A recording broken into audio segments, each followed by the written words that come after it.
어제는 끝났고 내일은 멀었고 오늘은 아직 모른다. 가자.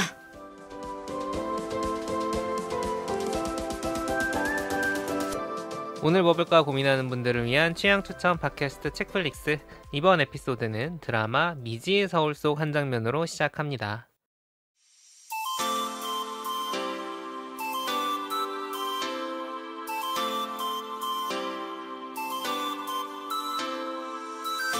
안녕하세요, 덕PD입니다. 오늘도 책플릭스 함께 만드는 두 분 나와 계세요. 안녕하세요, 오지랖 넓은 오지입니다. 안녕하세요. 어제도 내일도 오늘도 뭔가를 보고 있는 본입니다. 네, 그렇다고 합니다. 오랜만에 왔네요. 오랜만에 모였어요. 저희도 조금 어색하네요. 그러니까요. 우리 너무 오랜만에 만졌어. 확실히 책 뒤에 그 빈자리가 확 느껴지는. 나는 책디가 이거 들을지가 제일 궁금해. 안 들을 것 같아요. 지 휴가 가면은 원래 안 듣거든. 휴직도 휴가인가. 아무튼 책디를 떠나보내고 어찌저찌 돌아온 책플릭스. 뭐 여름 특집입니다. 와. 근데 뭐 특집이야. 어쩌겠어. 이 특집에 대한 얘기는 뒤에서 나눠보고 오늘 작품 왔어요. 네. 미지의 서울. 오프닝 어떻게 들으셨나요? 아 진짜 이거 저 실생활에 활용하고 있어요.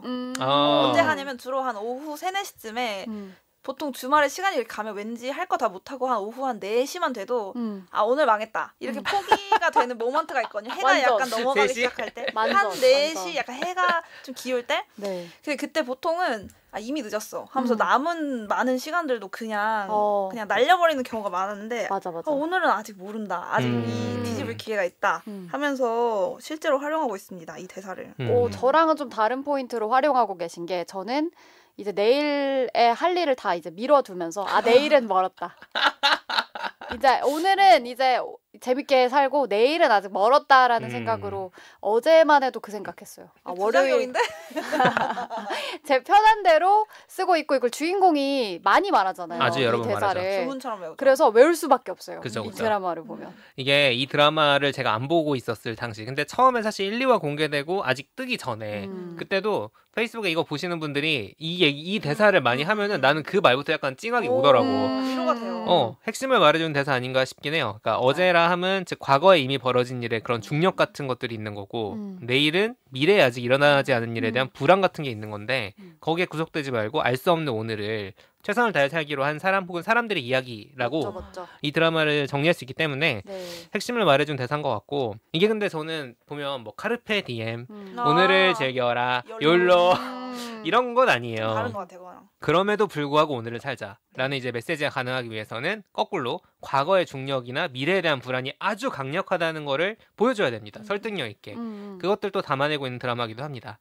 그 무게를 짊어지고 사는 여러 인물들의 이야기가 녹아있는 작품 미지의 서울입니다. 네. 저희 책플릭스 여름 특집 첫 작품으로 저희가 함께 보고 왔습니다. 오늘 방송 깁니다. 와, 할 말이 너무 많아요. 셋 큰일 다 났어요. 너무나 만족하면서 봤던 작품 오랜만인 것 같아요. 네, 맞아요. 자, 일단은 줄거리를 제가 간단히 설명을 해드리겠습니다. 미지의 서울이에요. 주인공 캐릭터 이름이 미지인데 미지가 서울 가는 이야기예요. 그래서 미지의 서울이기도 하고 알 수 없는 이라는 뜻의 미지와 붙어서 영어 제목은 Our Unwritten 서울입니다. 이게 재밌는 포인트죠. 주인공 미지는 일란성 쌍둥이에요. 그래서 언니가 있습니다. 미래, 동생은 미지. 그래서 박보영 배우가 1인 2역을 했죠. 1인 4역이라는 얘기도 있어요. 1인 4역이죠. 네. 뒤에서 보면은 주인공 미지는 육상 꿈나무였을 정도로 튼튼한 운동캐인데 언니인 미래는 어렸을 때부터 병약한 지능캐입니다. 이게 내가 이제 MBTI 전문가 앞에서 검증을 받아보면 미지는 ENFP고 미래는 ISTJ다. 일단 미지가 ENFP인 거는 너무 확정이고요. 저도 보면서 그 생각을 했고 근데 미래가 INTJ일 수도 있을 것 같아요. 불안해하니까. 네. 그럴 수 있죠. 불안이 좀 있어서. TJ는 맞는 TJ는 맞아, 확실합니다. TJ는 맞는 것 같아요. I도 맞고. 네. 아무튼 이렇게 서로 외모만 똑같고 체질이나 성격이 정반대입니다. 그리고 이제 이런 일란성 쌍둥이 설정 나오면 우리가 흔히 생각하는 게 있어요. 서로 바꿔도 모를까 싶잖아요. 그래서 뭐 어렸을 때 서로가 서로의 약점을 좀 보완해주는 예를 들면 내가 체육을 못해. 그러면 체육 잘하는 애가 대신 체육 시험 봐주고 재밌었어요. 너무 좋을 것 같아요. 공부 못해 그러면은 꼭 잘 봐야 되는 시험은 좀 대신 쪽지 시험 같은 거 봐주고 그런 상황입니다. 뭐 근데 그러다 걸려가지고 막 혼나고 뭐 이런저런 과정들이 또 나오죠. 그 과정을 어른들은 아예 모를 정도로 너무 똑같이 생겼다. 이게 이제 설정 중에 중요한 게 하나입니다. 성인이 된 지금 미래는 서울에서 금융공기업에 다니고 있습니다. 병약한 지능캐라 그랬잖아요. 그래서 이제 공부 잘해가지고 뭐 고시도 보고 했지만 안 됐다가 금융공기업에 들어갔고, 미지는 고향인 시골 마을에서 그때그때 들어오는 주로 몸 쓰는 일을 하면서 지내는 상황입니다. 보통 근데 이런 상황이 되면 서울에 있는 자식, 고향에 있는 자식이면은 약간 어떤 미묘한 관계가 생기냐면은, 서울에 있는 자식은 집에 잘 안 가고 돈만 보내요. 돈을 더 많이 그쵸? 돈을 보내. 왜냐면 집이 넉넉지가 않거든. 고향에 있는 자식은 근데 온갖 감정 노동을 다 해요. 그러니까. 맞아. 같이 사는 자식과 멀리 사는 자식이 이 역할이 이게 딱 생겨. 맞아요. 내가 딱 그런 놈이어가지고. 근데 저는 이런 클리셰가 이렇게 유니버셜한 클리셰인지 몰랐거든요. 근데 너무 이게 공감돼서 재밌었어요. 그쵸. 그게 계속 잘 보여지죠.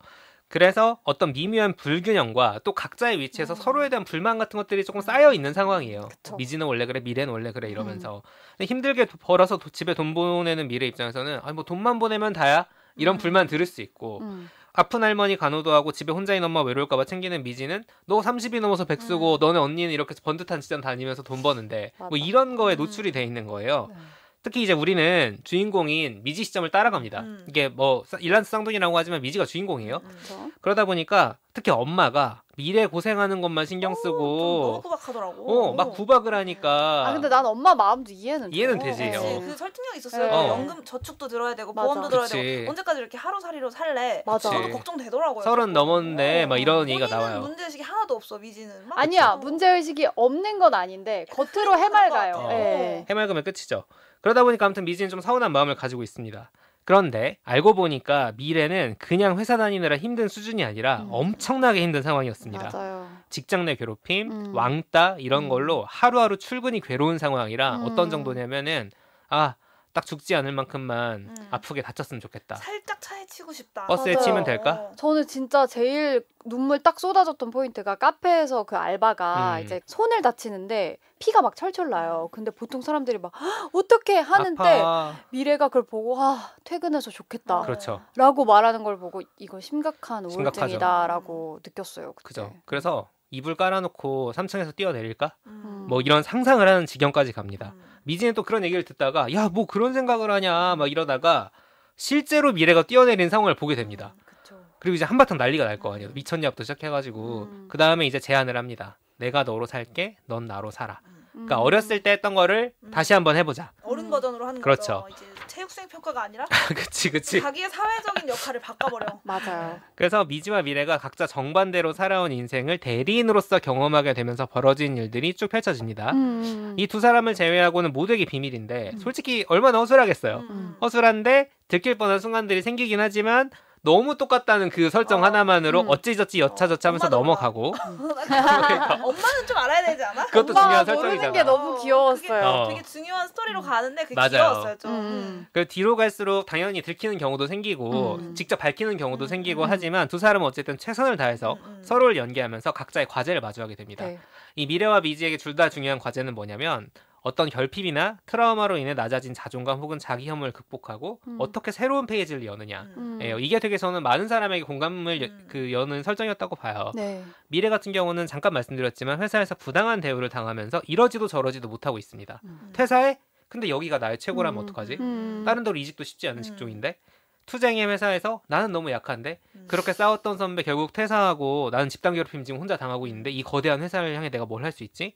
그리고 당장 내가 예를 들어 그냥 퇴사한 다음에 밑에서 다시 시작해 집에 돈 안 보내면 현실적인 문제들 엄마가 있죠. 힘들어. 저 그때 너무 공감됐던 게 그런 고민하고 있을 때 옆에서 미지가 그래서 너만 생각해. 그치, 넌 그치. 뭘 하고 싶어 하니까 모르겠어 이러잖아요. 그치? 몰라요. 그 진짜 모르겠는 그 마음을 어. 너무 알겠는 거예요. 알겠죠. 그런 생각 우리는 해본 적이 누군가 있기 때문에. 우리는 누군가 그 정도는 달라도 다 그치. 해봤을 만한 그 모르겠음. 그죠. 자, 미래는 이런 상황입니다. 근데 미지는 뭐냐면은 그냥 발랄하고 씩씩한 운동티 아닌가 싶을 수 있지만 사실 미지가 진짜 엄청난 바닥을 경험한 사람이에요. 맞아요. 이게 약간 약스폰데 이 정도는 얘기해드려야 될 것 같아서 미지는 고교 실적까지는 촉망받던 육상 꿈나무였는데 부상으로 좌절이 됩니다. 또 이런저런 문제들이 겹치면서 미지가 고등학교 졸업식 이전부터 방에서 안 나와요. 3년을 안 나왔. 이른바 은둔형 외톨이 생활을 굉장히 오랫동안 합니다. 대학도 안 가고. 병적인 상황까지 갔던 것 같아요. 병이에요, 병. 나 진짜 박보영 젊은 정병러 연기 진짜 이렇게 잘하는지를. 정말. 맞아. 근데 어떤 계기로 인해 방에서 나오게는 됐는데 그게 자기가 그 좌절의 경험이나 감각을 극복한 게 아니라 상황상 어쩔 수 없이 나왔어요. 그러다 보니까 밝게 지내고 지금은 사람들 만나고 하지만 시간이 한참 지른 지금까지도 내가 그럼 그렇지, 내가 맞아. 문제지, 나는 여기까지지 등의 되게 낮은 자존감과 자책 같은 게 굉장히 심합니다. 방에서는 나왔지만 상징적인 공간으로서의 고향, 그리고 자기를 둘러싸고 있던 관계망, 그 바깥으로, 세상 밖으로 나가지 못하고 있는 상황이에요. 맞아요. 그러니까 고향에서라도 자기만의 길을 만들었으면 모르겠지만 그냥 있는 거예요. 그런 상황에서 미지가 미래와 삶을 바꾸면서 좋든 싫든 그 세상 밖으로 나오는 경험을 하게 됩니다.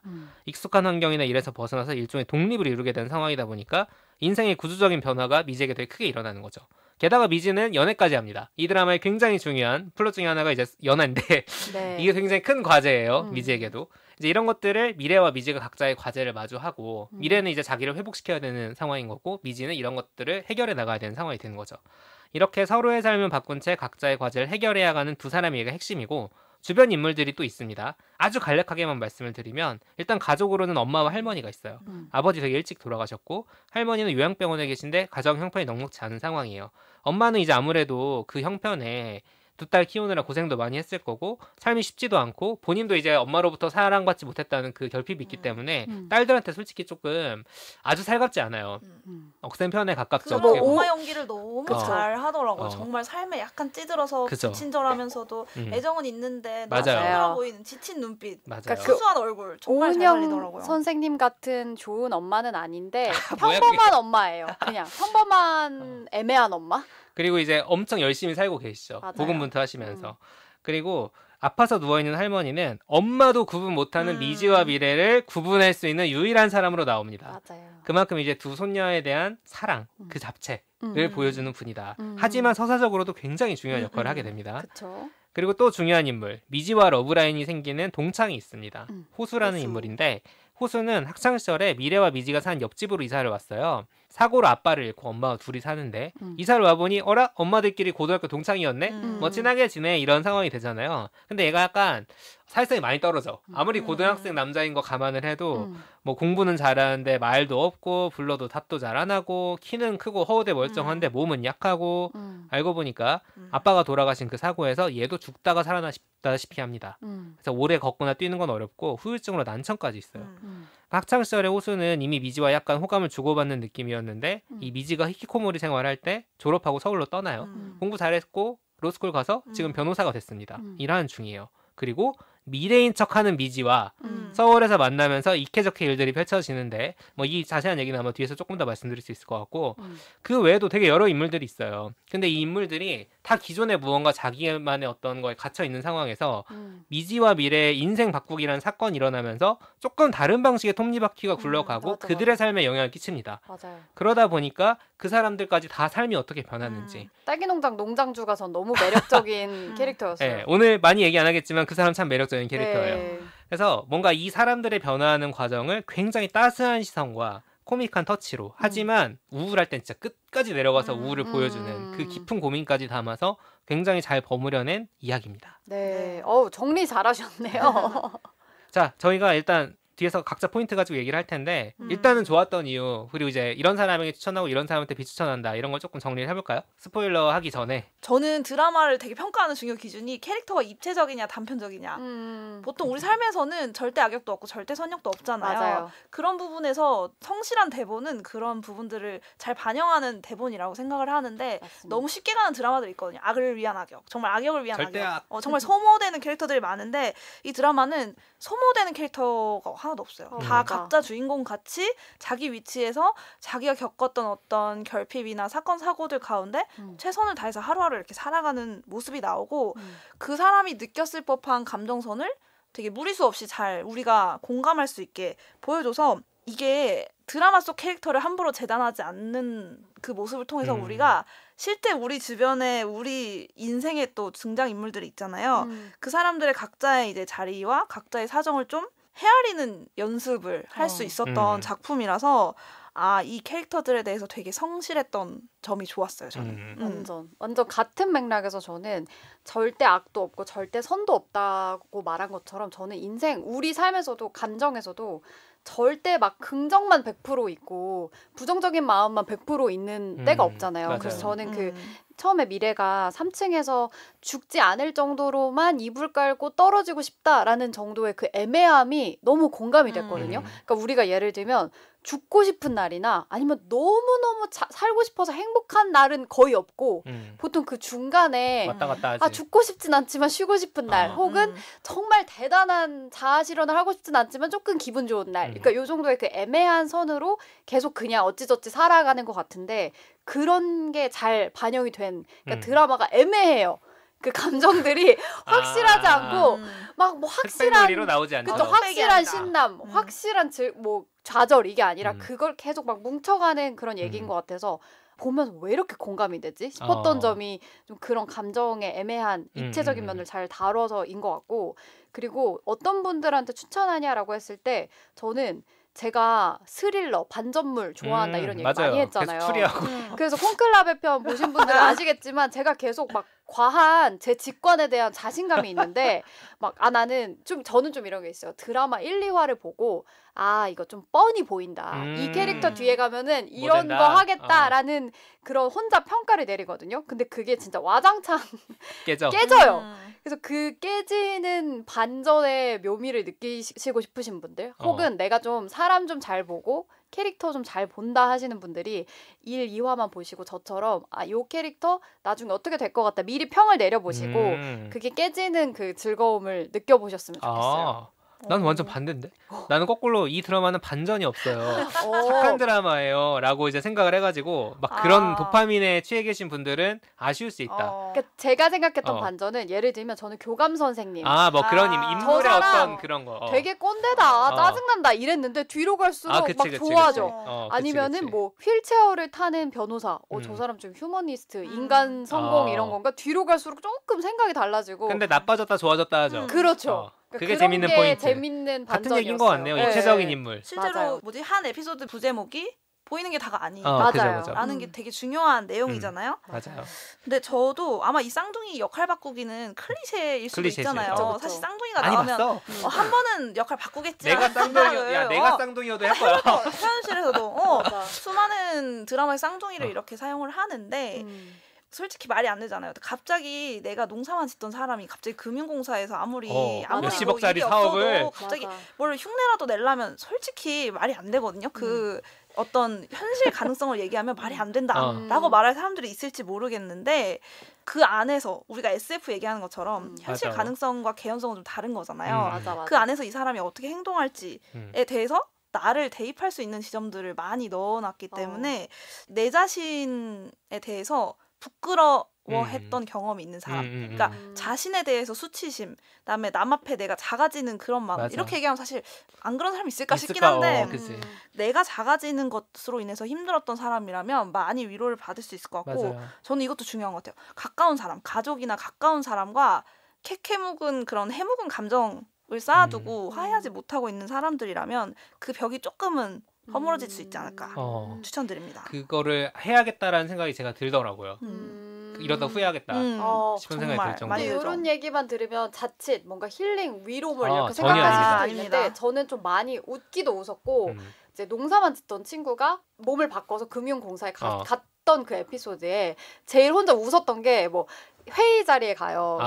뭐 올해 KPI는 어떻게 생각합니까? 이러니까 K-팝이요? 이렇게 그런 게 되게 실없이 웃겼어요. 안 쓰는 말들이죠. 실제로 다른 몸을 빌려서 연기하는 거에 좌충우돌 뭐 이런 재미난 요소들도 충분히 재밌어요. 맞아요. 저한테 이제 장르를 하나로 규정을 하고 하면 로코라고 할 것 같아요. 굉장히 짙은 고민들이 담겨있는 작품이긴 하지만 기본적으로 로코물이고 재밌습니다.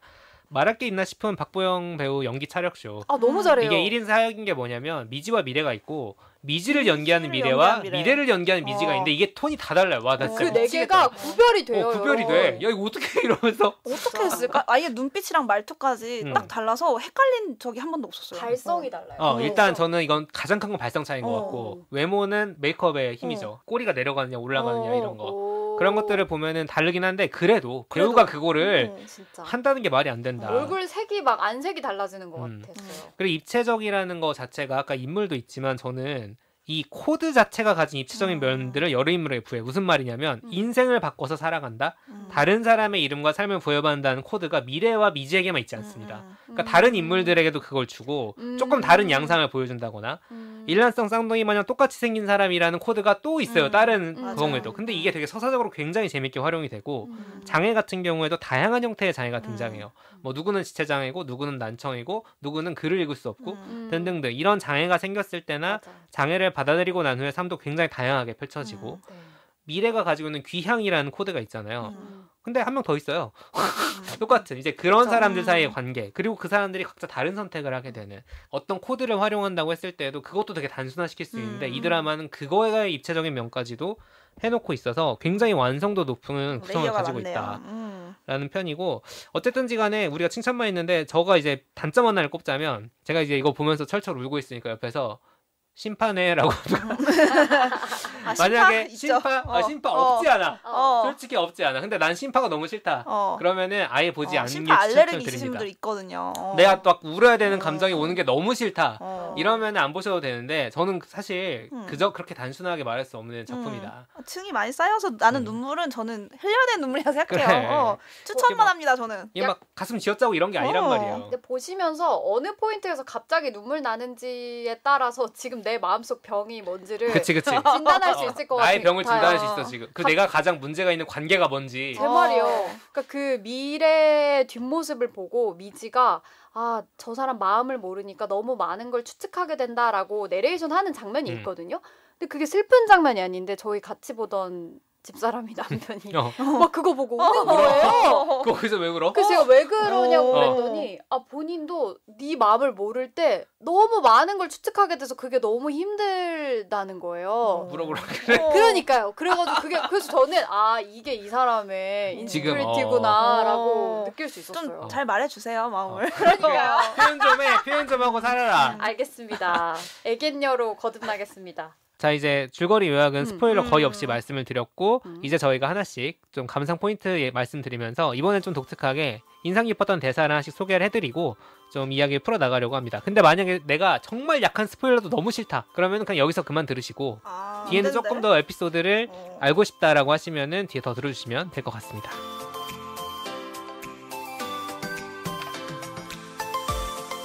사슴이 사자 피해 도망치면 쓰레기야? 소라게가 잡아먹힐까봐 숨으면 겁쟁이야? 다 살려고 싸우는 거잖아. 미지도 살려고 숨은 거야. 앞만 모냥 빠지고 추저분해 보여도 살자고 하는 짓은 다 용감한 거야. 정말 정말 나 오열하면서 들었던 대사다. 진짜. 이거는 근데 사실 제가 여기에 좀 찬물 끼얹어도 될까요? 일단은 이 대사가 나온 상황이 그 미지가 아까 말씀하셨던 것처럼 부상으로 한창 인생의 바닥을 겪고 힘들어할 때 할머니가 해주신 말씀인데 저는 이 부분이 위로가 되면서도 좀 인간으로서 억울했던 게 뭐냐면 예시로 든 사슴이랑 소라게는 생존의 위협에 있다는 게 너무 자명하게 눈에 보이잖아요. 사자한테 쫓기고 있는 사슴한테 예를 들면 너는 왜 눈망울이 예쁘지 않니? 그쵸. 너는 왜 열심히 가꾸지 않니? 이렇게 잔소리하지 않고 소라게도 마찬가지인데 근데 우리 인간들은 저 사람이 지금 생존 모드인지 자아실현 모드인지 혹은 저 사람은 사자인지 사슴인지 소라게인지 이거를 겉모습만 보고 알 수가 없잖아요. 맞아요. 그 미래와 미지가 단편적으로 설명될 수 있는 인물로 나오잖아요. 딱 얘기했잖아요. 미래는 튼튼한 그 육상캐고 미지는 병약한 지능캐라고 했는데 그러니까 애초에 왜 쌍둥이라는 설정을 왜 했을까 생각했을 때 뭐 몸을 바꿔야 돼서 그런 것도 있지만 그러니까 외적으로 모든 조건이 똑같기 때문에 그 차이점 그 표면적인 캐릭터가 좀 단적으로 드러나잖아요. 그게 정체성으로 완전히 낙인 찍혀버리고 근데 우리가 그 두 사람의 인생을 정말 한 겹만 걷어봐도 그 캐릭터가 이 사람들의 전부가 아니라는 걸 너무 알 수 있고 심지어 그게 몇 개 레이어를 더 들어가다 보면 이 미지와 미래가 그 캐릭터 설명만으로는 설명할 수 없는 너무 다양한 스토리를 가지고 있는 인물이라는 걸 알게 되는데 맞아요. 제가 그 최근에 조승연의 탐구생활에서 한국 사회는 왜 비교를 많이 하는가? 끝나누기를 많이 하는가? 이런 이유에 대해 설명할 때 우리가 너무 인종적으로 단일해서라는 점을 항상 첫 번째로 꼽더라고요. 근데 그게 그 미지와 미래의 상황에 딱 단편적으로 상징적으로 보여준다고 생각이 들었거든요. 그래서 미래도 미지도 각자 용감하게 자기 삶에 투쟁하고 있는 모습이 각자 다른 모습으로 좀 드러났던 것 같다. 그래서 저는 이 장면을 감상 포인트로 가져왔습니다. 그래서 미래와 미지에게 가졌던 그 편견이 이 둘의 스토리를 들으면서 깨졌듯이 사실은 누군가는 정말 용감하게 살려고 숨고 있는 모습인 건데 누군가한테는 좀 게으르다, 회피한다 이렇게 보일 수도 있고 그래서 저는 우리가 머리에 저 요즘 생존 모드입니다라고 이렇게 써붙이고 다니나? 모자 쓰고 다니까? 근데 실제로 이 생각하다 보니까 저는 친구들끼리 한 서너 명이 모일 때 서너 명이 다 똑같은 상태일 수가 없잖아요. 누구는 막 미래를 향해서 막 이런 나아가는 친구가 있고 잠깐 이제 멈추는 친구가 있는데 정말 간혹 불편함을 느낄 때가 있었어요. 이 친구는 나 뭔가 사회에 좀 루저가 된 것 같아라고 느끼고 있는데 다른 친구는 너무 잘 나가는데 그게 얘를 상처 주기 위해서 잘 나가는 건 아니지만 자연스럽게 보이는 거예요. 그런 게 생기죠. 근데 그래서 제가 한번 어떤 얘기를 한 적이 있었냐면 우리 만나기 전에 심신미약인 사람 미리 말하기 하자. 나 오늘 어떤 노란불 붙여와. 그래서 근데 그때 4명이 다 나 오늘 불행해. 나 오늘 심신미약이야. 이렇게 해서 넷이서 불행 배틀을 한 적이 있었어요. 근데 그때 정말 많이 행복했거든요. 저희가 다 우리 너무 오늘 위로받았다 이러면서 간 적이 있었는데 그래서 가까운 사람들끼리 서로 정말 이해해줄 수 있는 사이끼리는 나 요즘 심신미약 모드야 라고 이렇게 얘기하는 게 좀 좋겠다고 생각을 했고 근데 우리가 모두에게 그거를 그렇게 알릴 수가 없고 그 이 생존의 위협을 당하는 상황에서 반응하는 패턴도 사슴 다르고 소라게 다른 것처럼 각자 용기를 발휘하는 방식도 다 다른 거라서 판단을 하면 안 된다라는 게 일단 첫 번째가 되는 거예요. 뭐 서로 일단 표현을 하면 좋겠지만 근데 그러면서 내 잣대로 내가 판단을 정말 많이 하고 살았구나라는 거를 다시 한번 느낄 수 있었는데 저는 좀 그래도 이해는 빠른 편이라 대화하면 그걸 금방 또 이제 편견을 걷어내거든요. 저희 엄마 얘기를 하고 싶었어요. 그러니까 뭐였냐면 저는 엄마를 늘 가부장제에 순응한 사람이라고 제가 프레이밍을 하고 있었어요. 그러니까 예를 들면 엄마는 가정주부고 항상 아빠한테 져주고 좀 말랑말랑하고 따뜻하고 좀 옳은 소리 안 하고 그냥 맞춰주는 사람이라는 게 제 평생의 머릿속에 캐릭터였거든요. 그래서 아빠가 무리수를 던질 때 거기에 정의 구현을 하는 사람은 항상 저였어요.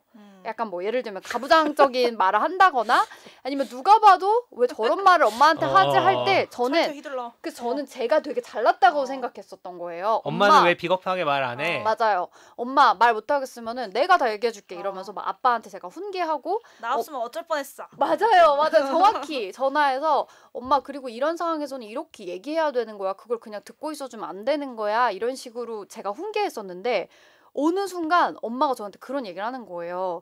근데 너가 그걸 모르는구나. 엄마가 이렇게 한번 빠은 얘기 들어주면 아빠가 한 2, 3일은 기죽어 있는다? 이러는 거예요. 다루는 법. 엄마 나름대로는 그게 경력의 차이가 얼마인데. 맞아요. 그러니까 엄마 나름대로는 그 2, 3일 동안 아빠가 기죽어 있을 때 엄마가 시키고 싶은 걸 막 시키는 전략을 혹은 엄마가 뭔가 하고 싶었던 걸 얘기하는 전략을 쓰면서 엄마 나름대로 최적의 생존 방법을 찾고 있었던 거예요. 그게 아빠뿐만 아니라 자녀들한테도 알고 있는데 모르는 척 해주고 기다려준다거나 그러니까 약간 그 부드러운 척하지만 사실 속으로는 그녀가 그게 가장 기민하게 살아남는 방법이었던 거죠. 그러면서 제가 내가 진짜 바보구나. 그러니까 내가 엄마가 막 가부장제 순응하고 있다라고 판단한 게 진짜 바보였구나라고 편견을 걷어냈던 경험이 있습니다. 근데 저 얘기 들으면서 생각한 게 미지랑 미래가 사실 몸을 바꿨을 때 거울 치료가 일종의 거울 치료가 되는 게 있잖아요. 거울 치료 완전 되지. 그 사람의 입장에서 완전히 진짜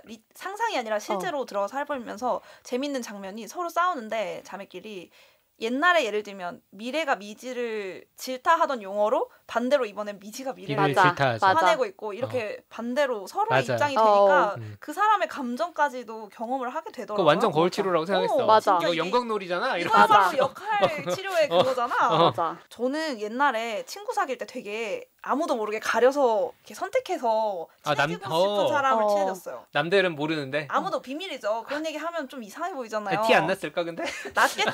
근데 사람마다 기준이 있으니까. 근데 저는 그 기준이 뭐냐면 내 눈에 노재민 친구는 약간 1차에서 걸렀다. 배척하진 않지만 유잼인 친구를 우선 먼저 말을 걸 수 있다면 걸었다. 둘이 아주 그냥 칭찬하게 잘 맞았겠네. 진짜 나랑 저랑 좀 비슷해요. 저 노친 친구 많을 거예요. 그래서 늘 그렇게 이제 했고 심지어는 노잼인 친구를 뒤에서 약간 흉보기도 했던 것 같아. 대놓고 쟤 노잼이야 이건 아니지만 난 걔랑 안 맞아. 걔는 좀 나랑 좀 어려워 이런 식으로. 선비야.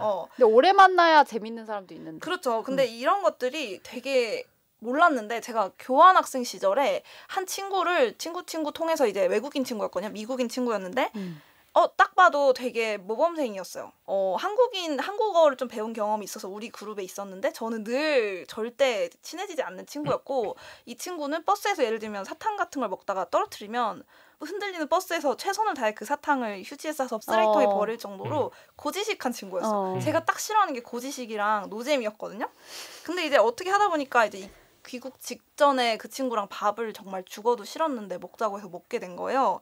근데 그 친구랑 그날 한 대화가 교환학생 시절 중 한 대화 중에 가장 재밌었어요. 그 친구가 뭐 제가 전공했던 언어학에 관심도 많았고 그다음에 한국어와 영어를 둘 다 하는 화자였고 그러면서 되게 재밌는데 그때 깨진 편견은 이 친구가 알고 보니 유잼이다 이런 차원이 아니라 나는 유잼 친구만 사귀는 도파민 인간인 줄 알았는데 이런 친구도 아니구나. 좋구나. 나는 이런 진지하면서도 조금 소위 뭐 찐따라고 막 사람들이 놀려도 놀릴 만한 그런 재미없는 대화 같은 걸 내가 이렇게 즐길 수 있는 사람이었구나를 잘 몰랐던 거예요. 나에 대해서 그렇죠. 갖고 있던 껍데기가 벗겨진 거였고 너무 재밌다. 애초에 판단이라는 것 자체가 되게 내면적인 거잖아요. 저도 이제 노잼이라는 기준을 공표하진 않았으니까 내 안에서 일어났던 판단이고 그게 수정될 기회가 없었는데 그러다 보니까 나라는 사람에 대해서 몰랐기 때문에 그 판단이 있었다는 걸 알게 됐고 그런 친구들을 만나지 않았다면 아마 늦게 알았겠죠? 그래서 저는 오히려 남에 대한 편견이 아니라 저에 대한 편견이 좀 그 대화로 좀 많이 바뀌었던 경험이 있어요. 아마 미지와 미래도 자기가 걸어보지 않았다면 몰랐을 그 사람의 길을 좀 알게 된 게 있었을 것 같아요. 분명히 있죠. 예를 들어서 이제 미래는 거의 소녀 가장처럼 일하면서 자기 힘든 거 가족들한테 얘기도 안 하고 꽁꽁 싸매고 있는 상황이고 맞아. 좀 고깝게 보면 ATM 같은 상황인가 쉽게 느낄 수도 있는데 얘가 이제 미지 입장으로 가보니까 주변 사람들이 생각보다 미래 걱정을 많이 하고 있는 거예요. 맞아요. 미지한테는 미래 걱정만 사람들이 얘기하니까 막 미지는 그것 때문에 스트레스 받아가지고 난리 나는데 왜 내 아는 신경 안 쓰고 미래만 얘기하는데 알고 보니 미래는 나를 이렇게 생각해주는 사람도 있었구나 또 알게 되고 미지는 또 거꾸로 서울에 가서 그 미래가 얼마나 그 일하고 그냥 돈 보내면 다야가 아니라 일하고 돈 보내는 게 얼마나 힘든 힘든지 건지 진짜 그것도 경험하게 되고 이런 식으로 서로에 대해 이해하고 그리고 서로의 입장에서 서로를 바라보게 되는 거잖아요. 고향에 있는 나의 자매 객관적으로 서울에 있는 나의 자매를 나를 객관적으로 보게 되는 거지. 그러면서 자기에 대해서도 잘 알게 되고 그런 과정들이 좀 나오죠. 우리도 다 일란성 쌍둥이가 필요해.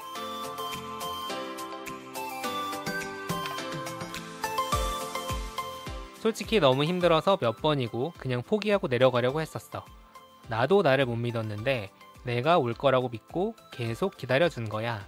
미지가. 이건 정말 호수 목소리로 들어야 되는데 박진영 배우 좀 넣어주세요. 갓세븐 갓세븐입니다. 자, 이 대화는 호수가 과거에 이제 고교 시절을 회상하면서 한 얘기예요. 로맨틱 코미디물로서 사실 이 역할 바꾸기가 얼마나 재밌는 상황일지 여러분 상상해 보셨습니까? 미래인 척하고 있는 미지한테, 그러니까 얘는 미지예요. 미래인 척하고 있어. 근데 야, 나 사실 미지가 첫사랑이었다 하면서 얘기해주는 거예요. 막 미쳐버리지 우리는 그때. 나 못 참았을 것 같아. 내가 미지야.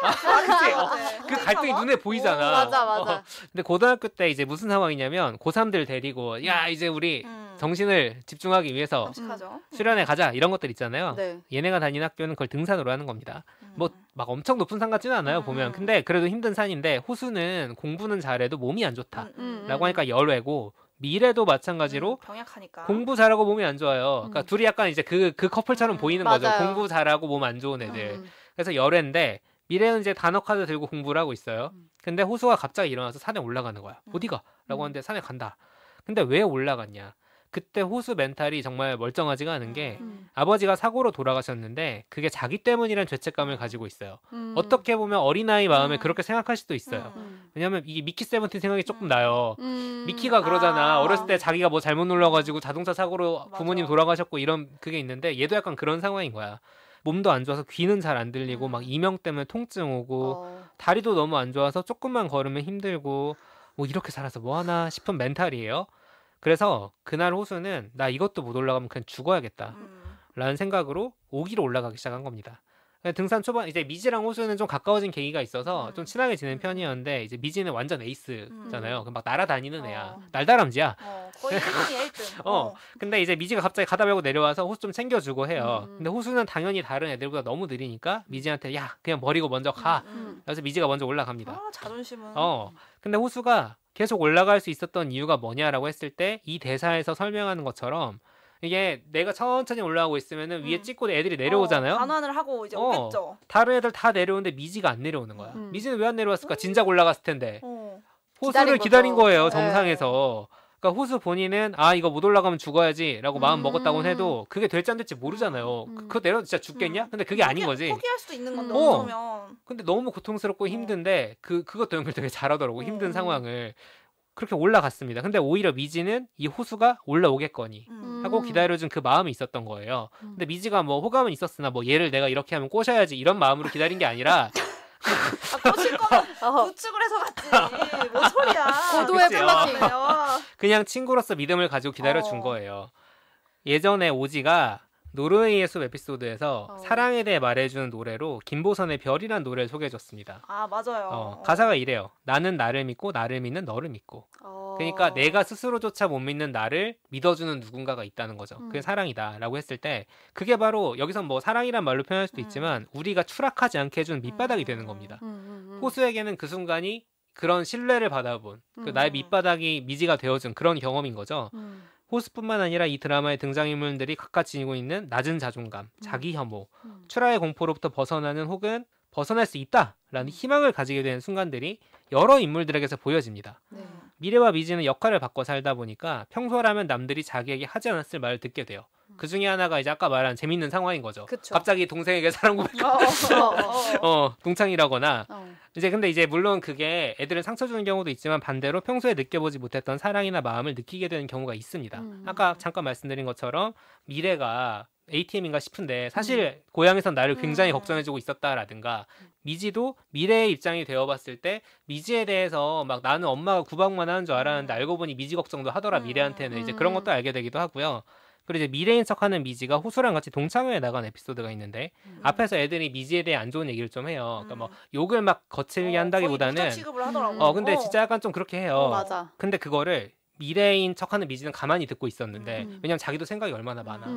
근데 호수가 자리에 없는 사람 얘기를 왜 함부로 해? 하면서 이제 막아서고 나중에 이제 미래인 척하는 미지랑 따로 남았을 때 야 너는 남들이 뒷담하는 거 싫다면서 왜 미지 얘기 함부로 하는데 가만히 있냐 라고 해요. 그래서 승질내고 가버려 얘가. 가버리는데 미지는 항상 그렇게 생각하는 거예요. 내가 모자라니까. 난 달리기밖에 없었는데 그걸 못하게 됐고 남은 게 없고 왠지 나 때문에 우리 할머니 병원 일찍 갈 수 있었는데 못 간 것 같고 부족한 사람이고 남들에게 패만 끼치는 것 같고 뭘 해야 할지 모르겠고 이런 멘탈로 살면서도 미래가 힘들어하니까 미래한테 손을 내밀고 할머니 간호도 열심히 하고 다른 사람에게는 항상 친절하게 다정하게 대하지만 자기 자신에게는 항상 다정하지 않았던 거예요. 맞아요. 이 멘탈 때문에. 그래서 어떤 사람들은 왜 남들에겐 관대한데 스스로에게만 유독 가혹한가. 아예 드라마 기획 의도에 이게 들어가 있습니다. 맞아요. 사실 이게 저는 그 신발을 바꿔 신어보자. 그거 되게 중요한 것 같아 정도였는데 그거에 더해서 이것까지 가더라고요. 그러니까 나를 가혹하게 보지 말자. 자기 혐오를 어떻게 하면 이겨낼 수 있을까 같은 거죠. 그런데 이게 이렇게 나를 몰아붙이는 게 습관이 돼버리면은 그냥 어느 날 그냥 자 이제 자고 일어나서 나를 오늘부터 사랑해볼까? 한다고 이게 되는 게 아니에요. 되는 게 아니에요. 나야 힘내라 뭐 이게 안 되더라고요. 누군가의 도움이 반드시 필요합니다. 저는 자기 혐오나 죄책감을 벗어나게 해주는 게 꼭 따뜻한 위로. 넌 대단한 사람이야. 이런 게 그럴 필요가 없다고 느낀 게 실제로 호수한테 두 쌍둥이가 배려를 해주면 항상 호수가 짜증내지. 나 배려해주는 거야 라고 하면 야 자의식 과잉이야 라고 말하잖아요. 야 너는 너가 그렇게 대단하다고 생각하냐 라고 하면서 오히려 호수의 마음속에 내가 너무 아픈 애여서 날 배려하나? 라는 마음을 오히려 깨주잖아요. 깨주고. 근데 저는 나를 믿어준 사람은 이거 너무 그냥 엄마밖에 사실은 없는 것 같아요. 왜냐면 제가 말을 너무 늦게 했고 한글을 너무 늦게 배웠어요. 그래서 저희 이모들이 얘 이거 지능에 문제 있다. 농담이 아니고 진짜 지능에 문제 있다. 병원 데려가라 했었는데 커서 이렇게 말을 잘하고 많이 할 줄 어떻게 알았니? 아니 그래서 그냥 엄마가 기다려줘서 어느 순간부터 말을 막 하기 시작한 거예요.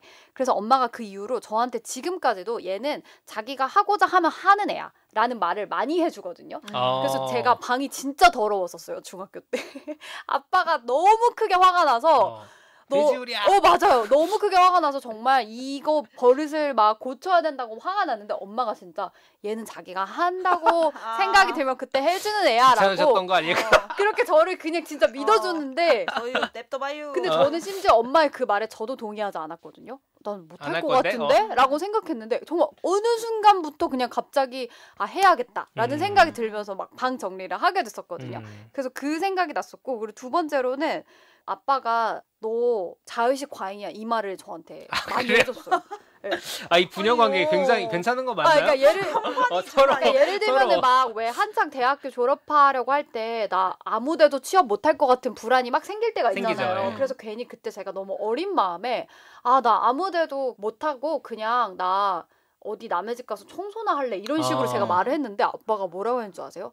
너 청소 못하잖아. 그쵸. 맞는 말이네. 그러니까 너는 청소를 너무 가벼이 여기신 거 아니에요? 제 말이요. 그러니까 너는 무슨 청소나 할래 같은 소리 하지 말고 네 앞에 해야 되는 일인데 열심히 해. 라고 말을 해서 와 내가 진짜 뭔가 잘못된 자의식 과잉에 빠져 있고 그리고 막 저는 이 드라마에 이런 대사도 나오거든요. 호수한테 너 나빠지지도 않았고 사라지지도 않았고 내려가지도 않았고 그대로야. 너 그냥 회사 하나 관둔 것뿐이야. 라는 호수 퇴사했을 때. 그 대사가 나오는데 저희 아빠가 좀 이런 식으로 저한테 대하는 것 같아요. 너는 어차피 뭐 네가 뭐 창업한 것도 아니고 뭐 네가 일론 머스크도 아니고 회사를 그만두나 안 그만두나 똑같아 라고 말해줬을 때 오히려 그게 저한테 위로가 됐고 위로가 될 것 같아요. 딱 그 밑으로 내려가는 감정을 딱 멈추게 되는 그래서 제가 T를 좋아해요. 어쨌든 믿어주신 거네요 아버지도.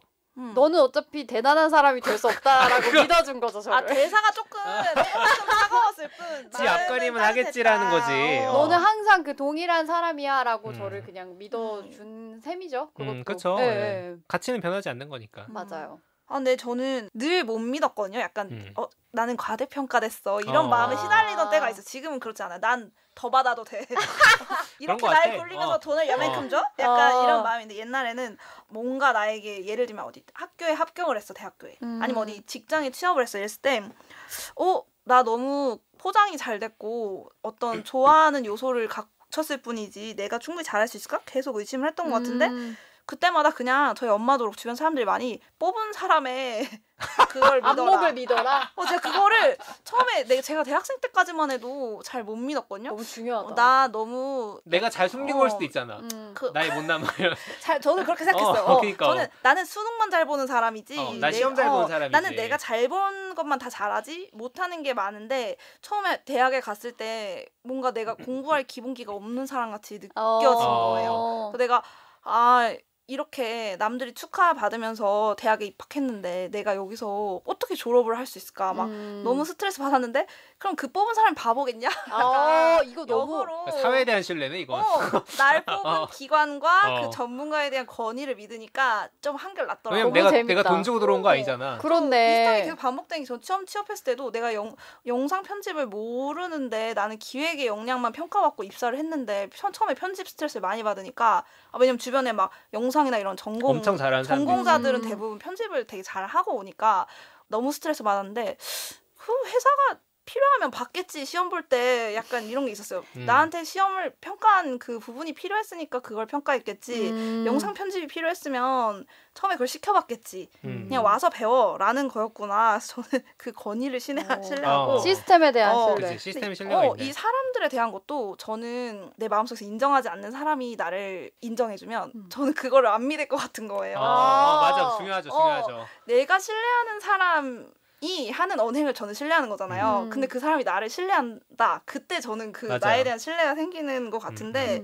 그래서 저는 호수가 미지라는 친구를 되게 정신적으로 많이 의지했고 저는 개인적으로 좀 좋아했다고 봐요. 이미 왜냐면 산에 올라갔을 때 미지가 안 내려오는 걸 어떻게 알았겠어. 계속 보고 있었으니까. 미지 언제 오나 봤을 거 아니에요. 그러니까 그때 이미 호수는 사랑에 담겼던 것 같은데 그치. 어쨌든 호수는 미지라는 사람이 옆에서 굉장히 이미 많은 격려와 어떤 의지가 되었던 상황이었고 미지의 좋은 면들을 알고 있었기 때문에 그런 미지가 나를 믿고 이렇게 할 수 있을 거라고 생각했다라는 거에 더 가중치를 준 것 같아요. 저는 그거 그래서 내가 신뢰하는 사람이 나 신뢰하는 거 되게 중요한 요소 같아요. 그리고 내가 좋아하지 않는 사람이 나를 좋아한다고 하면 그때 의심이 되지.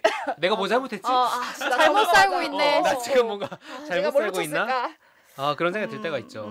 저도 그냥 사람인 것 같아요. 그러니까 어떤 사람이 나를 찾거나 나를 필요로 한다 라고 하면은 일단 저는 그게 저의 바닥이 돼요. 그러니까 뭐냐면 내가 혼자만 생각해서 나의 기준을 세워가지고 나는 요 정도는 해야 되니까 뭔가 요 정도를 못하고 있는 내가 너무 힘들어 막 이럴 때 있거든요.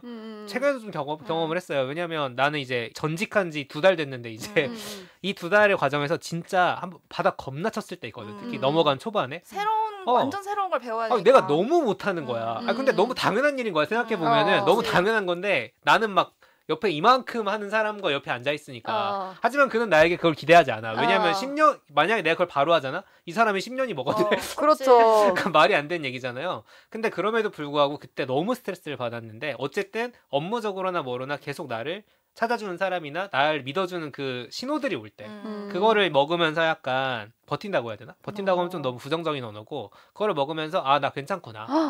바닥이 생기는구나라는 거를 형성을 하고 있습니다. 본투비 노동자의 마음 아닌가요? 근데 뭐 이게 왜냐면 이게 왜냐면 이거를 감정적으로 얘기하려면 우리가 지금 다 배우자 얘기를 할 수밖에 없는데 맞아. 쌀이잖아. 그렇습니다.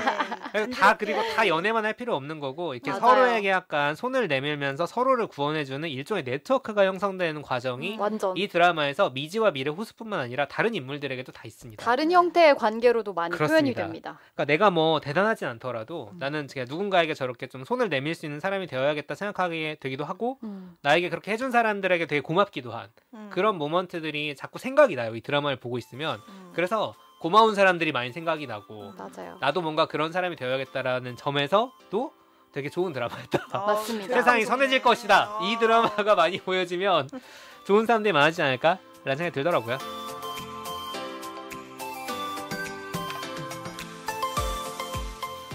너 서울 뭐 제일 좋아해? 난 아무것도 없는 것 같아. 서울은. 참, 아무것도 없기는 야 책으로 한 권이다. 아주 잘했다. 이거 달달한 장면이에요. 약간 미지 같았죠. 근데 방금 뭐 오세훈 서울시장 같았는데요? 책으로 한 권입니다. 이게 이 드라마의 어떤 중요한 공간적 배경이자 심리적인 어떤 상징성을 지닌 공간, 서울에 대한 부분이에요.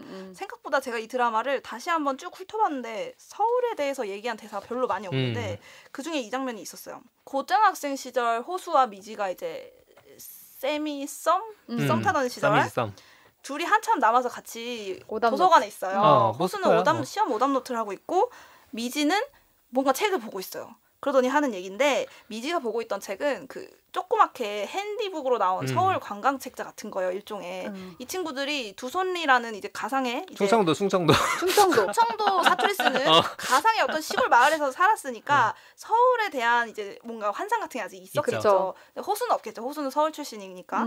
그래서 당시만 해도 미지가 촉망받던 그 엘리트 육상 선수의 길을 꿈꾸던 시절이고 당연히 거의 막 한국대 여기 극중 한국대 입학도 거의 유력한. 근데 왜 죄다 한국대야? 그러니까 한국대가 되게 많이 나와요. 한국에서 제일 좋은 대학교라는 그렇죠. 상징이죠. 상징인가 봐요. 어쨌든 무조건 서울로 얘는 이제 진출할 어떤 정말 창창한 미래가 예상되는 상황이었고 호수는 공부 잘하니까 당연히 인서울 대학교 갈 거고 그러니까 둘이 졸업하면 같이 서울에서 여기도 가보고 저기도 가보고 이제 미지가 그런 꿈을 꾸는 상황이었던 거예요.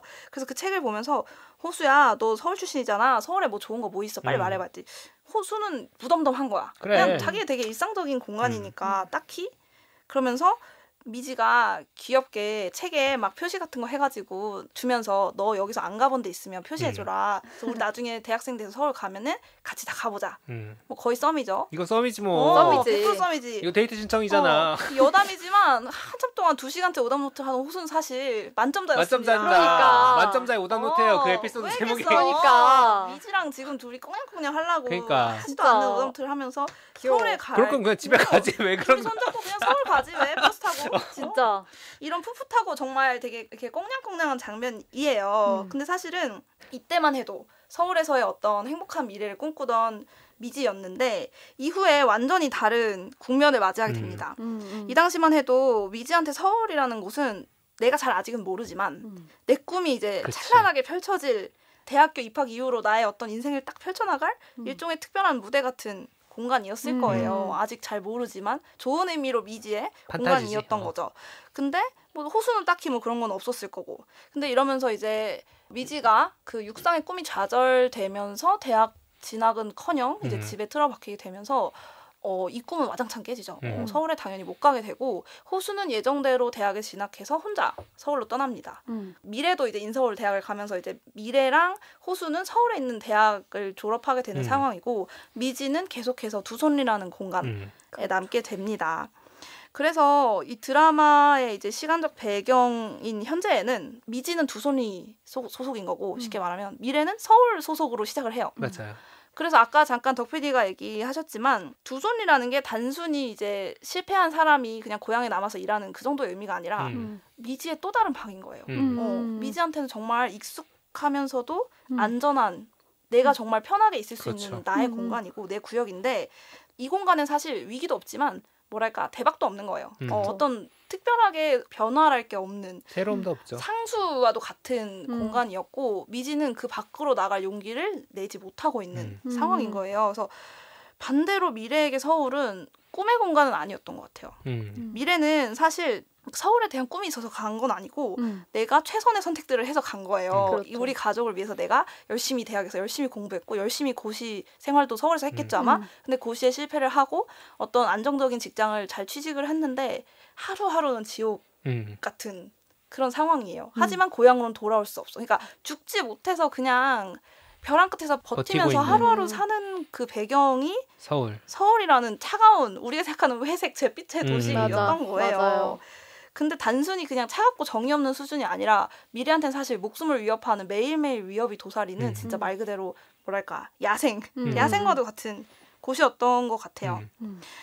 이쯤 되면 이제 미지의 서울이 제목을 왜 서울을 넣었겠습니까? 그러니까 이 서울이 주는 의미들을 좀 떠올리게 하는 장면들이 많았던 것 같아요. 맞아요. 일례로 처음 미지가 미래의 몸 탈을 쓰고 탈을 썼다기보다 자기 탈이죠. 틀린 말은 아니죠.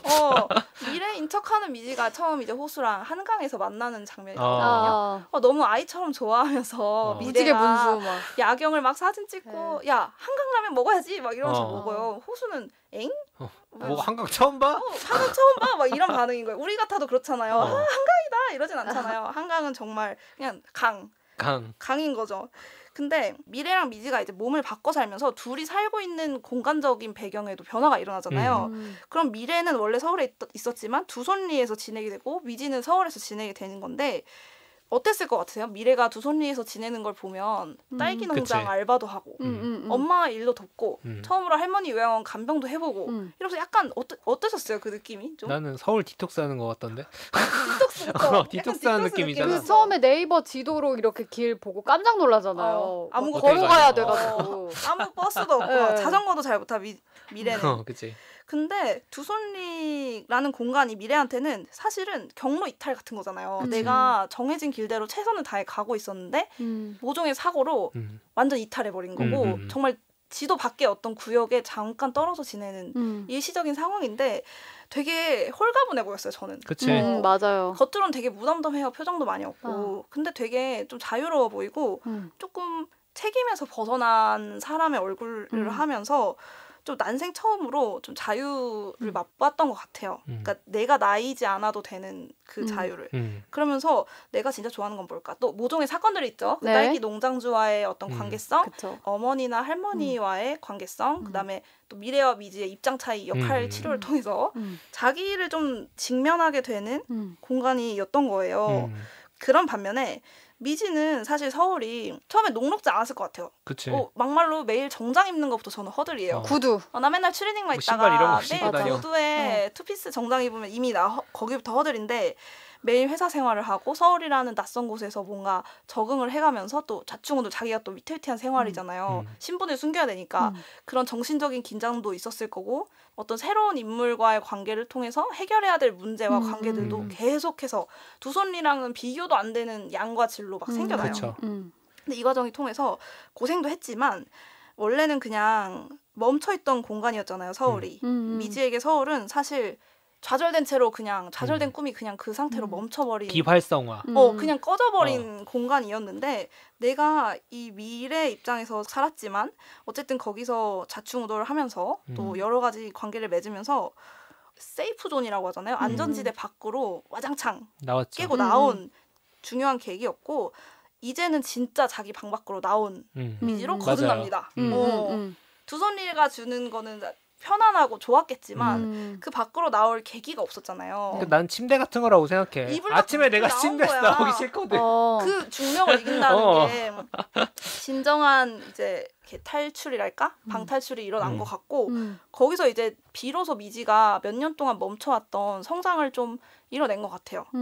이렇게 보면 미지랑 미래는 사실 각자의 공간에서 어떤 자기 자신에 대한 이해를 이루게 되고 성장을 하는 걸 보면서 드라마 속에서 서울이 의미하는 걸 좀 생각해 보면 좋을 것 같아요. 행정구역상 이 서울특별시가 아니라 좀 낯설고 두렵지만 좀 나를 이해하고 성장할 수 있는 공간이라는 의미로 서울을 그냥 큰 따옴표 서울로 재정의를 해본다면 아마 미지와 미래는 각자의 그 두손리와 서울이라는 각자의 서울을 좀 만났던 것 같고 그곳에서 성장을 했던 것 같아요. 그래서 저는 단순히 이게 행정구역이 아니라 나 자신을 좀 마주하게 되고 성장할 수 있는 자기만의 서울들을 좀 생각해보면 좋을 것 같아요. 근데 그런 게 뭐 있죠. 호수에게는 그 공간이 저는 미지 곁이었다. 아, 그치. 그런 거죠. 상징적인 공간인 거죠. 맞아. 물리적인 게 아니라. 장소라는 얘기를 하고 싶은 건 아니고 내가 나다울 수 있는 공간을 하나씩은 좀 떠올려 보셨으면 좋겠다라는 생각을 했습니다. 근데 이제 사실 저 같은 경우는 서울 토박이라서 근데 이런 서울 사람이잖아. 지금 서울에서 살고 있는데 지금 뭐 하는 거야? 어떤 지역 고향 같은 제3의 공간이 없어요. 서울이 이퀄 고향이라서 제가 이런 에피소드가 있는데 친구들이랑 모임에서 친구 남편이 강릉 사람인데 마음속에 항상 대관령을 품고 산다는 거예요. 언젠가는 그곳에서 나도 지리산을 품고 싶대요. 살아. 자기가 마음속에 그 관념이 있는 거야. 그래서 언젠가는 그곳에 살고 싶대서 제가 생각해서 나는 아무리 생각해도 나의 고향의 이미지는 신촌 길거리거든요. 어렸을 때 신촌에서 부모님이랑 막 어디 가고 이랬던 생각. 제가 이게 너무 재밌어서 그 자리에 다른 친구는 근데 잠실 토박이가 있어서 그 친구는 롯데월드 타워랑 롯데월드가 생각이 난대요. 고향하면. 고향. 이 질문이 너무 새롭잖아요. 그래서 제가 충격적이네. 이거를 다음날 출근해서 선배랑 후배랑 같이 밥 먹으면서 물어봤더니 반포 이제 퀴즈 출신인 선배가 있었어요. 그 선배는 나한테 고향은 고터 같아 이러는 거예요. 왜냐면 고터는 그럴만한 게 몇십 년 동안 변함없이 그 자리에서 있죠. 한 느낌으로 있잖아요. 맞아. 나한테 고향은 고터가 했더니 그 옆자리에 있던 후배가 기겁하면서 자기한테 고터는 멀리서 고터가 보이기 시작하면 랜드마크지요. 서울이야. 서울이다. 서울의 맞아. 시작이죠. 그래서 나 자신 다시 한번 또 잘해보자. 뭐 이렇게 마음을 다 잡는 장소라는 거예요. 맞아. 고터가 맞아. 서울의 관문. 그래서 그게 오히려 자기한테는 따뜻한 게 아니라 나 자신 화이팅! 막 약간 이런 그러니까 회사 찍고 곳이었던 들어오는 거야. 스피드 게이트 같은 거잖아. 마음을 다시 다 잡아야 되는 곳인 거예요. 그래서 고터라는 거 하나만 봐도 이렇게 감성이 이렇게 다르구나 이런 생각이 들었어요. 그분도 혹시 그런 이미지가 있나요? 근데 여기 서울 사람 아니에요? 근데 저도 서울 사람이라 저는 근데 말씀하신 서울지들이랑 것처럼 지금 그러니까 같은 공간, 같은 동네에 대한 인식이 막 바뀌는 20대에서 30대 사이에 인식이 엄청 많이 바뀌었어요. 바뀌죠. 예를 들면 저희 대학교 있는 동네를 고등학교 때 견학을 많이 갔었거든요. 근데 견학을 갈 때마다 거의 무슨 막 신전처럼 보였었어요. 그 공간이. 거기에 걸어다니는 사람들도 막 멋있고 얼마나 막 놀이공원 같기도 하고 막 여기 살고 싶다 이렇게 했는데 제가 최근에 학교 근처를 그냥 지나갈 일이 있었거든요. 차를 타고. 근데 이제 30대가 돼서 학교 근처를 보니까 고향 같은 거예요. 그럴 수 있지. 맞아요. 학교라는 공간이 학교는 참 그래. 안면하니까. 진짜 내 젊은 시절이 있는 고향 같은 곳이다라고 생각했고 또 20대 때는 되게 치열했고 짜증이 났고 거기 그 근처에 갈 때마다 막 스트레스거리가 스트레스거리가 항상 있었던 것 같아서 너무 신기했어요. 그 공간이 선망의 공간이었다가 진짜 생존의 공간이었다가 이제는 그 근처에 가기만 해도 따뜻한 느낌을 주는 저는 이 오목교 근처도 사실 아 그래요? 저한테 그렇거든요. 이제 그렇게 됐어? 근데 아니요. 저 중고등학교 때 이 동네였어요? 네, 이 동네였어서 근데 이제 회사잖아. 근데 저는 그래서 진짜 소름 돋는 게 그때 여기 교보문고 저희 회사 건물에 있던 교보문고를 오기 위해서 이 건물에 많이 왔었거든요. 근데 그때마다 여기 방송사들이 이렇게 2개가 있잖아요. 그쵸. 여기 이거 다니는 어른들이 너무 멋있고 학생 때 막 진짜로 저는 할 일 없어도 이 앞에 와가지고 사람들이 이거 사원증 메고 다니는 거 구경하고 그랬어요. 나도 빨리 어른 되고 싶다 이렇게 생각했는데 거기 다닐 줄은 몰랐네. 그 어른이 이런 마음으로 다니고 있을 줄은 진짜 몰랐고. 표정을 봤어야죠. 아니야 그들도 점심시간에 행복했을 거야. 나와 있을 때 괜찮아. 회사 문 밖에 나올 때. 그래서 저는 막 고향에 대한 이런 거는 없지만 서울의 동네들에 대한 인식이 한 10년, 20년 동안 계속 바뀐 경험은 있습니다. 그렇구나. 네. 이 서울 촌놈들이랑 덕비디만 빼고는 저희 서울지라. 네. 제 시골지 입장에서 시골이라고 하면 좀 싫어할 수도 있겠구나. 전 전주인데. 시골이 아니지. 전주인데 이제 아니지. 전주 저는 근데 그게 2개인 것 같아요. 왜냐면 전주 시절이 있고 그리고 나도 대학 시절이 있고 왜냐면 20대 때 저는 계속 이제 왜냐면 그 고향에서 떠나온 사람들은 자취를 하게 되잖아요. 뭐 기숙사에 살든 자취라든 일종의 독립이 이루어지는데 그게 오래 다니면 저는 대학원까지 다녔기 때문에 학창 시절이 되게 긴 거예요. 한 10년 살았어요. 그러다 보니까 거기가 제 2의 고향이 되고 그 뒤는 이제 나는 떠도는 직장인이 되는 거야. 본가는 저 멀리 있는 어디 뿌리도 굵을 곳 없는 그런 사람처럼 되는 건데 전주를 생각했을 때는 저는 그래서 고등학교 생각이 나는 게 나의 전주 생활의 끝은 그거였기 때문에 그리고 가장 밀도 있는 거는 그때였기 때문에 고등학교 생각이 나고 그 다음에 서울에 와서 오랫동안 지냈던 20대 시절을 보냈던 곳들은 더 고향 같아요. 거기 갈 일 있으면은 진짜 약간 훨씬 가까워요. 훨씬 가깝고 가끔 가기도 하고 하니까. 아 한옥마을이 아니네. 한옥마을은 나 대학 온 다음에 개발됐어. 관광지로 개발됐구나. 베테랑이나 전동성당 이런 거 나 그냥 고등학교 때 그냥 가던 데였거든. 놀리려고 한 말인데. 그냥 가던 데인데 실제로 내가 고등학생 때까지 한옥마을이라는 개념은 그냥 부르는 말이었지. 난 또 가슴 속에 비빔밥을 품고 사는 줄 알았지. 전주 사람들 비빔밥 먹지 않습니다. 콩나물밥 먹어야 돼요. 그런 거죠. 아무튼 그렇다고. 진짜 같은 그 물리적으로 똑같아도 내 시간, 그러니까 과거의 나와 내가 다르고, 맞아. 그다음 내 옆자리의 사람과 내가 다 느끼는 게 다른 거잖아요. 신기하잖아요. 저는 이걸 보면서 공간 자체가 어떤 절대적으로 어떤 의미를 주는 건 절대 아니다. 그렇죠. 그러니까 거기를 살아내는 내가 어떤 의미를 부여하느냐. 그럼요. 그렇기 때문에 여러분의 서울이 어딘지는 잘 모르겠지만 지금 계시는 그곳을 어떤 다른 의미로 바라보시면 그게 또 새로운 서울로 바뀔 수도 있지 않을까? 이렇게 좀 마무리를 해보고 싶네요. 그러니까 Our Unwritten 서울이잖아요. 이제 사실 보면은 에필로그 성격의 에피소드에서도 그렇고 이제 뭔가 써지겠구나라는 느낌을 주면서 가는 거예요. 이제 내 페이지를 쓰기 시작하면서 이 이야기가 끝나는. 근데 거기까지 가기 위한 그걸 준비하는 과정에 이제 있는 사람들에 대한 얘기인 거죠. 그리고 뭐가 써져 있어도 그 위에 다시 쓰세요. 쓰면 돼요. 네. 국어 교과서에 낙서하듯이. 굶어 이런 거.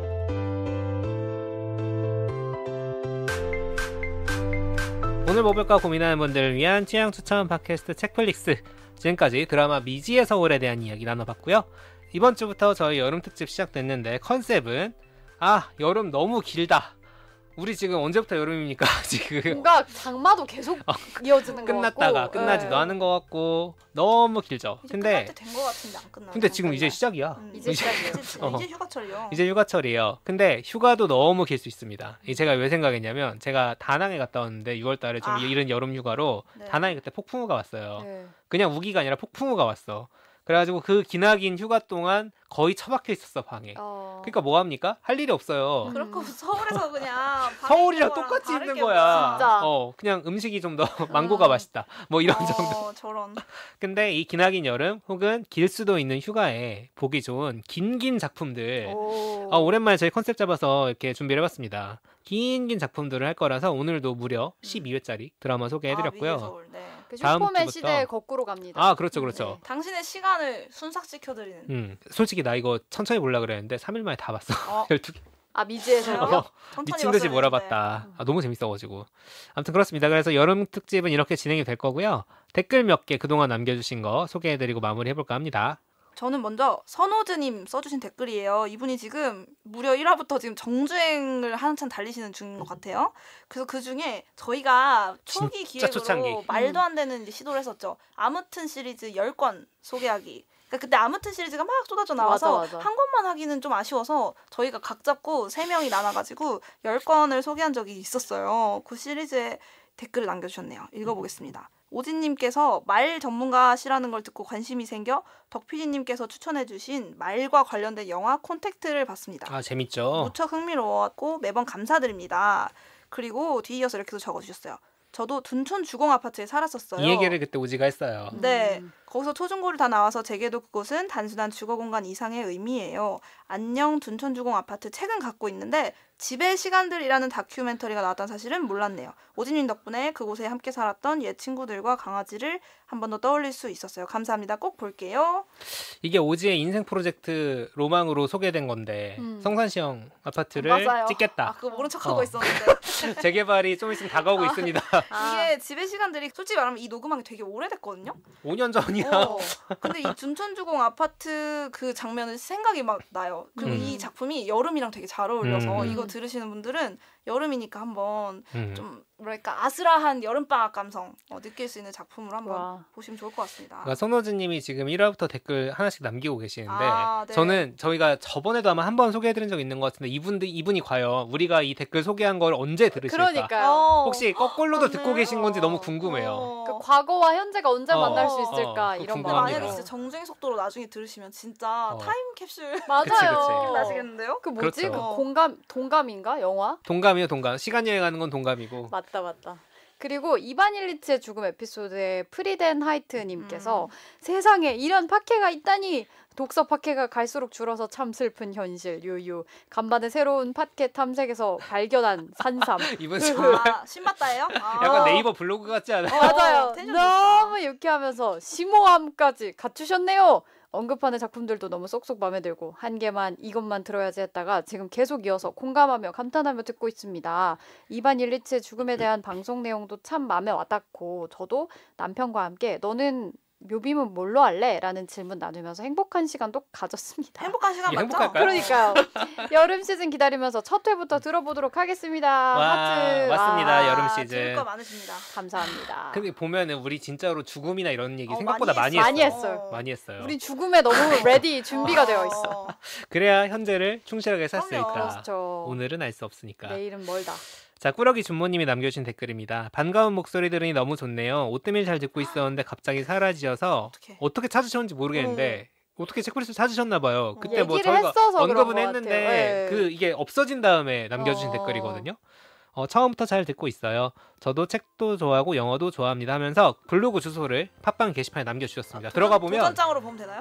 근데 들어가 보면 진짜 많아요. 정말 좋아하시는 분 같아요. 저 컨닝 좀 해야겠다. 그래서 너무 내가 좋아하는 것만 편식하다가 소개받은 것들을 보거나 읽으니 참 좋습니다. 앞으로도 많이 부탁드립니다 해주셨고 실제로 그 뒤에 블로그 같은데 좀 올려주시더라고요. 저희 거 추천받으신 것도 좀 보시는 것 같고 해서 멋있다. 감사히 보고 있습니다.